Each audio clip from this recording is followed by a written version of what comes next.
일본 정부가 사라져가는 혼욕 문화를 되살리기 위한 프로젝트에 나섰습니다. 20여 년 전 전국에 800곳 가까이 됐던 혼욕탕이 300여 곳으로 줄면서 남녀 혼욕 문화가 사라질 위기에 처했기 때문입니다. 일본의 혼욕의 역사는 보통 에도 시대 이전부터 존재한 것으로 알려져 있습니다. 맞선을 혼욕탕에서 보는 경우도 많았다고 하니 일본인들이 얼마나 혼욕을 좋아하는 민족이라는 것을 알 수 있습니다. 당시 서로의 알몸을 보면서 몸에 이상이 없는가를 체크했다고 합니다. 1853년에 일본에 방문한 페리 제독은 혼욕을 하는 모습을 보며 정말이지 음탕한 민족이다. 이 민족은 미개하다. 라고 표현을 했으며 이후 메이지 시대의 서양에 비춰지는 자신들의 모습을 걱정하며 혼욕 금지령을 내렸다고 합니다. 그런데 일본 정부가 이렇게 사라졌던 혼욕을 문화복원 사업으로 되살린다고 하여 전 세계에 충격을 주고 있습니다.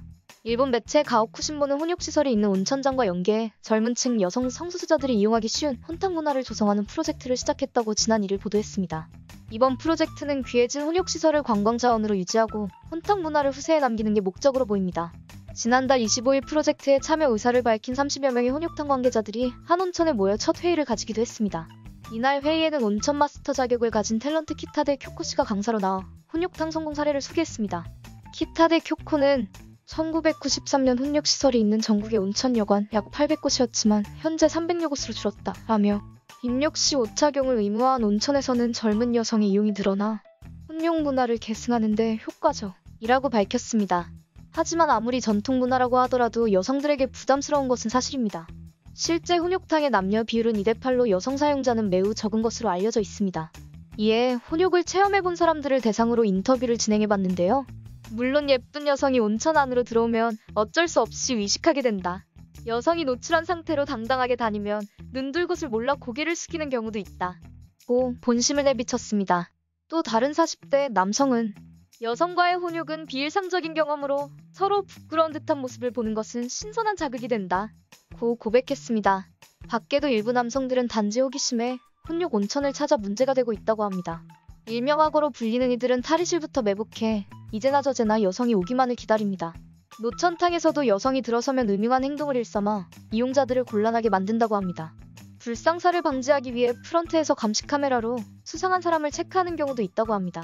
특히 20대 여성들이 많은 휴일에는 노천탕 주변 감시도 철저해집니다. 대개는 이렇게 전통과 가족 명분이라는 명목으로 혼욕이 이뤄지지만 이런 동네에서도 혼욕을 유흥 내지 성매매로 활용하는 어두운 면도 있다고 합니다. 한국에서는 진기탕으로 알려져 있는 소프랜드가 바로 그것인데요. 소프랜드는 목욕탕과 같은 설비가 있고 입浴료를 내고 따로 들어가서 서비스료로 아가씨를 부르면 아가씨가 안마, 때밀기, 로션 마사지를 해주는 곳이라는 것이 업계의 표면적인 설명입니다. 하지만 이것은 표면적인 핑계고 실상은 그냥 성매매 업소입니다. 스포랜드의 여자가 제공하는 서비스는 막장에 그치이기 때문에 소프랜드에서 이런 과거가 밝혀지면 결혼이 파토나고 주변의 눈초리도 확 달라진다고 합니다. 일본 남성 대다수도 딴 건 몰라도 소프랜드에서 일했던 여자와의 결혼만은 사절한다 고 말할 정도입니다.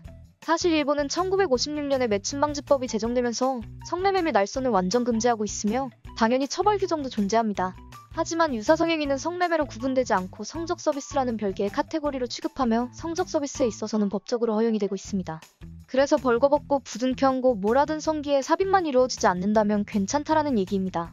또한 소프랜드를 대상으로도 단속이 거의 없어서 말로만 금지지 실제로는 대놓고 운영 중인 곳이 많습니다.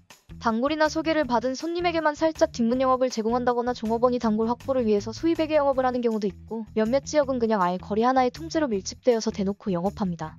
이를 두고 일본 정부와 풍속업자들 간의 유착 때문이 아니냐는 루머도 대두되고 있습니다. 실제로 소프랜드의 대부라고 불리는 스즈키 마사오는 다나카 가쿠에이 전 총리와 유착 관계에 있었다는 의혹을 받고 있습니다. 일본의 혼용 문화 되살리기 프로젝트 발표는 전 세계인을 충격에 빠뜨리고 있는데요. 과거 역사에서 페리 제독을 통해 음탕하고 미개한 문화라고 비판받았던 문화여서 일본인들이 직접 없애었던 문화를 굳이 되살리려고 하는 명분이 없기 때문입니다. 이에 소프랜드와 같은 유흥업소, 성매매 업소가 일본 각지에서 더욱 성행하는 것을 우려하는 지적도 나오고 있습니다. 하지만 일본 정부는 문화라는 명목으로 이 음탕한 혼욕을 되살리려고 하고 있습니다. 일본 정부의 진정한 속내는 무엇인지 정말 궁금합니다.